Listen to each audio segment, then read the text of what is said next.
আসসালামু আলাইকুম, সবাই কেমন আছেন?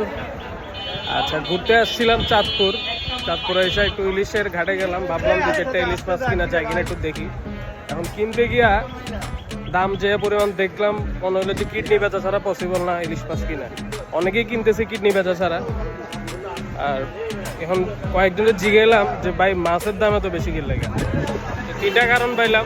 তিনটা কারণের প্রথম কারণ হচ্ছে ওরা যে মাছ ধরে যে জাল দিয়ে, ওই জালটা স্বর্ণের জাল ছাড়া ইলিশ মাছ জালে উঠতে চায় না। ওরা নাকি ট্রাই করছিল নর্মাল জাল দিয়া ইলিশ মাছ ওখানে গাইলে। সেকেন্ড কারণ হচ্ছে ওরা যে বোট দিয়ে মাছ ধরতে যায়, ওই বোটের ফুয়েল হচ্ছে বিমানের ফুয়েল। ওরা নর্মাল ফুয়েল দেয়া যদি মাছ ধরতে যায় ইলিশ মাছ ওই ট্রলারে ওঠে না, এই জন্য ওরা বিমানের ফুয়েল দিয়ে মাছ ধরতে যায়। 3 নাম্বার যে কারণ পাইলাম ওইটা হচ্ছে বঙ্গোপসাগরের মালিক রে আর পদ্মা নদীর মালিকরা ওকে ট্যাক্স অনেক বেশি দেওয়া লাগতেছে ইদানিং। এত বেশি ট্যাক্স দিয়ে মাছের দাম কম রাখা সম্ভব না। তাহলে শেষমেশ যা বুঝলাম, ইউসুফ সরকারের প্রতি আমার আকুল আবেদন, একটু আল্লাহর হস্তে ট্যাক্সটা বন্ধ করেন, বিমানের ফুয়েলের দাম একটু কমান, আর স্বর্ণের জাল যেটা দিয়ে ধরতে আছে ওইটার উপর একটু ভর্তুকি দেন। তাহলে আমরা গরিব মানুষটা একটু খাইতে পারি ইলিশ মাছ। আর নইলে 2 গাছ চশমা করে ভাব লইয়া বের হওয়া ছাড়া আর কোনো ওয়েট নেই।